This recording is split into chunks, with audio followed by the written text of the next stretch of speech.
back to my channel. This past week, I went to my very first ceramic conference called NCECA. This year was at Cincinnati, Ohio, and I happened to have a wedding there. One of my friends was getting married, so I flew over there and I extended my stay and just attended the conference. In this video, I wanted to share with you what I've learned, cool things that I've discovered during the conference.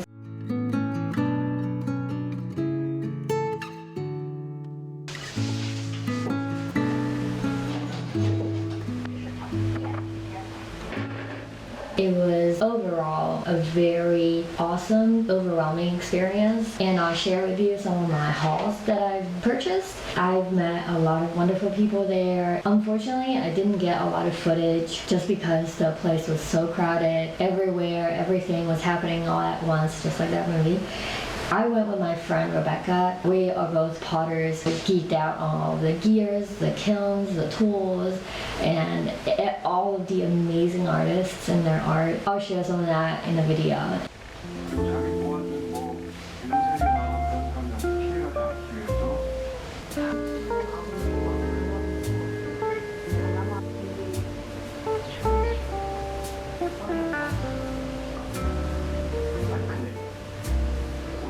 So a couple of things that I learned during NCECA that I didn't realize going in was, first they have this annual cup exhibit where everybody can donate a cup, and how it works is that when you show up on registration day, the first day, you can sign up, donate one of your cups. Obviously, like, you're not getting the cup back there. They will sell the cup, the proceeds will go to NCECA.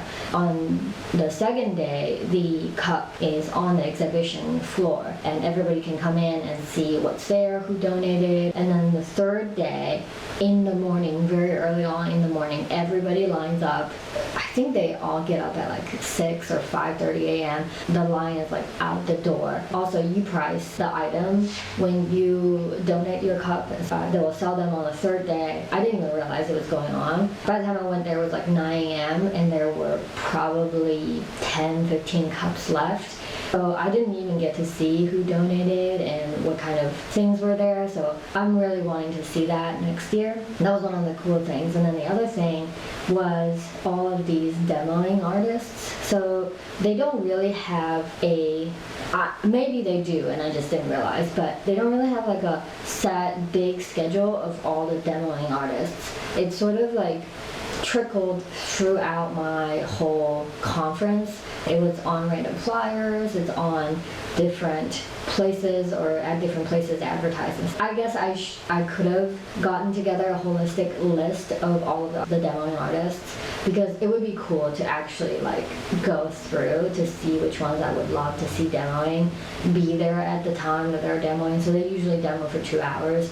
They will be at the booths, which is usually in the vendor room. They will be showing their techniques, showing what they do and how they do it. It would be really awesome to see it in person. Like, sometimes you watch videos of how people throw or how people decorate their pieces, but to be able to see it in person and be able to ask some questions would be pretty invaluable to me.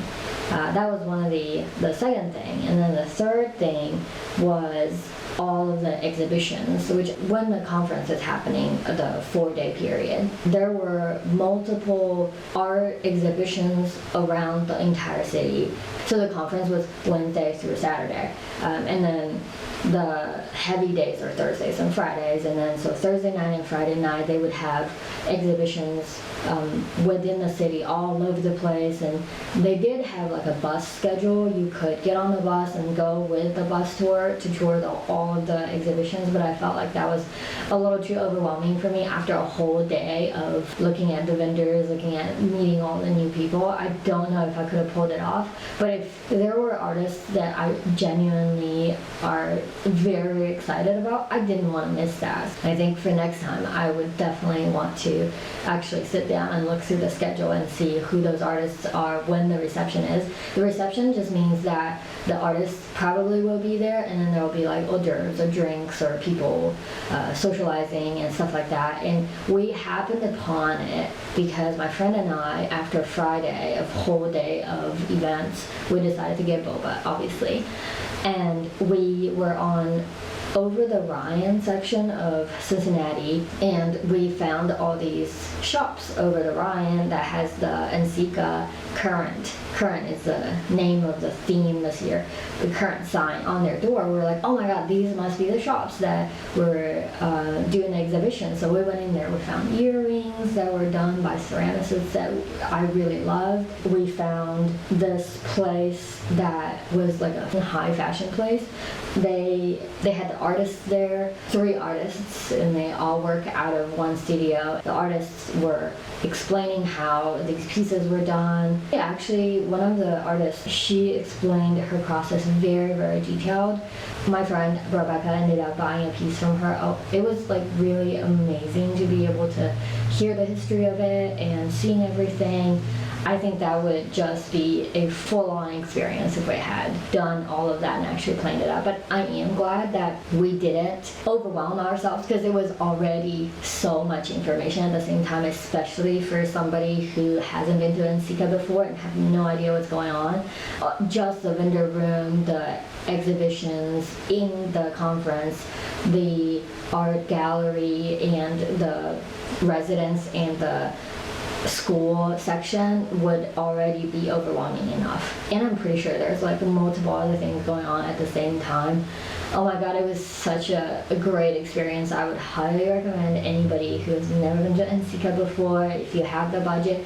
I think next year it will be in Richmond, Virginia, so if it's in your neighborhood, you can drive there. Totally do it.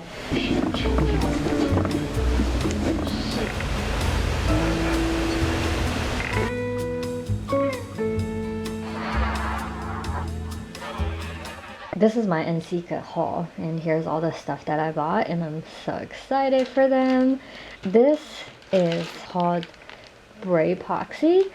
You can use this to fix your pieces. You can open them obviously like they are 2 separate parts. You mix them with 1-to-1 ratio and mix them together with your hands, and then the more you work on it, the more fluid it gets, and then you can fix the pieces that are broken. And then if you let it set for about 30 minutes, it will be set, and it gets hardened over 12 hours. It feels like it's a bit like kintsugi, but I'm not sure. Obviously it doesn't come with the gold, so I think that you still have to apply the gold on top. This was something that I didn't know that existed, and I thought it was really cool. Another thing that I bought was this from Dirty Girl. It's just a rib. I think you can get it from anywhere that you see online. But what's cool is that these are serrated ridges and the side is smooth. So these would be really great for when I hand build on my pieces right here. I can scrape when it's leather hard stage, varnish it with on the side, and then I'll be able to make my pieces a little bit more smooth. It's not very expensive. This one is $2 or $3. This epoxy was, I think, $20. This is a replacement blade for one of my shaving tools. I want to say like trimming tools, but I actually don't have the handle anymore, so this is only the replacement blade. I actually enjoy not holding the handles. I know that, so it's kind of uncomfortable, but I would only be using this to carve out the corners of some of these edges. And it came with 2, and I just had this one in here, but it came with 2 of them. And this, I think this is $8 for 2 of them, which is not bad. This diamond core tools are all very expensive all the time. This is a trimming tool.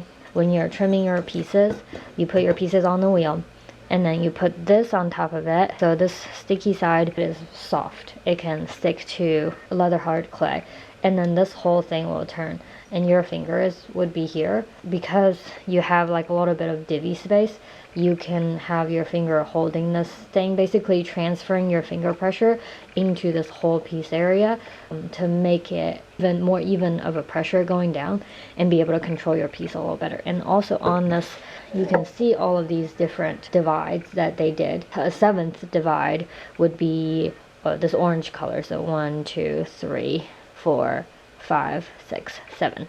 So it's dividing a circle into a 3rd, 4th, 5th, 6th, 7th, 8th, and 9th. And this thing is It's $8 or $9. It's under $10 for sure. This is the most exciting thing for me.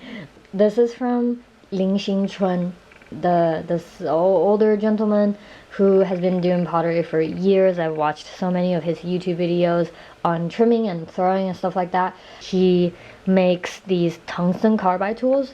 You can't really tell as much on the camera, but this tool is very sharp. And it's also very brittle because the way the metal is made. So for example, I can compare it with my other XIEM tool. So this is the trimming tool that I currently use. And as you can see, it's kind of dirty, but you can kind of see like the edges are not, they're getting dull. This is one of my favorite artists. I met her at NCECA. Her name is Eva Funderburg. She makes these monsters that have no eyes. They have like little tiny teeth. A super cute little character. And then on the back it shows you the little avocado beast and what does it do. And it eats everything, but it really likes berries, lichens, and banana slugs, which I've never heard of banana slugs, and I looked it up. I recommend you not looking it up, but I'll insert a little picture right here. It's kind of gross. But it kind of goes with this little avocado beast. I can imagine that him slurping on banana slugs.